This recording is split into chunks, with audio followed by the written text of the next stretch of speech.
Coucou tout le monde. Coucou tout le monde. Ça va? Qu'est-ce qui t'arrive? Des fois, on fait ça. Ah, des fois ça fait ça? Oui, c'est ça. Bonjour. Ah, cette fois c'est mieux. Bon, aujourd'hui on vous propose une crème anglaise parce que demain on va faire des moelleux au chocolat et la crème anglaise il faut qu'elle soit froide pour pouvoir l'accompagner de nos moelleux. Donc on se la fait aujourd'hui. Qu'est-ce qu'on fait d'abord? Je lave les mains. Parti. Pour notre crème anglaise, qu'est-ce qu'on a besoin, Kenny? Les lèvres, le sucre et le lait. Parfait. 330 g de lait, 65 g de sucre, 2 jaunes d'œufs et une demi-gousse de vanille qui est amplement suffisant. On va mettre notre sucre. Non, c'est moi. Vas-y, tu le verses sur tes jaunes d'œufs. Alors au moment où on met du sucre sur des jaunes d'œufs, il faut le mélanger tout de suite pour pas que ça brûle nos jaunes d'œufs. Le contact du sucre et des jaunes font que les œufs brûlent. Les jaunes brûlent, pardon. Donc on les blanchit un petit peu comme ça. C'est toujours pareil que ce soit une anglaise, une pâtissière, c'est le même principe.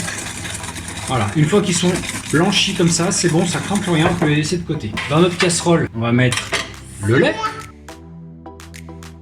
Et on va racler notre vanille. Alors la vanille, quand c'est une gousse, il suffit de la couper en deux. Et on vient racler avec le couteau l'intérieur. Donc on le met, ce qu'on a raclé, on le met dans notre lait. Et ensuite, notre gousse, le reste. Alors ça y est, notre lait arrive à ébullition. On récupère la gousse de vanille qu'on a mis dedans, on la met de côté. Donc on verse un petit peu de lait sur notre mélange de jaune et de sucre et on le mélange. Quand c'est mélangé, on le verse dans notre lait. Alors là, j'ai coupé le feu dessous parce qu'une crème anglaise, on va la porter à 80-85 degrés, donc c'est-à-dire que ça ne bout pas, c'est bien avant que ça bout, parce que si ça bout, ça va nous faire de l'omelette. Et c'est pas du tout ce qu'on veut. Nous, on doit avoir une température de 80 à 85 degrés pendant 2 minutes pour pasteuriser notre crème anglaise. Donc on met le feu pas trop fort et surtout on la mélange bien comme il faut dans les coins et au fond. Alors le fait de la mélanger bien comme il faut, c'est en douceur. On va pas l'émulsionner, on va pas lui incorporer d'air, mais par contre on va bien de partout pour pas que ça accroche.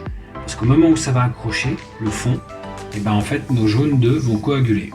Et c'est ça qui va faire que ça fait une omelette.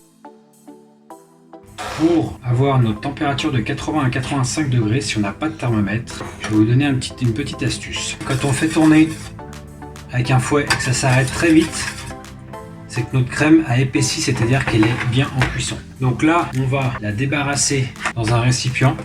Alors, de préférence un récipient plat assez grand. Pourquoi? Parce que on va la refroidir le plus rapidement possible. Si vous avez un récipient en hauteur, forcément ça va être beaucoup plus long à la refroidir.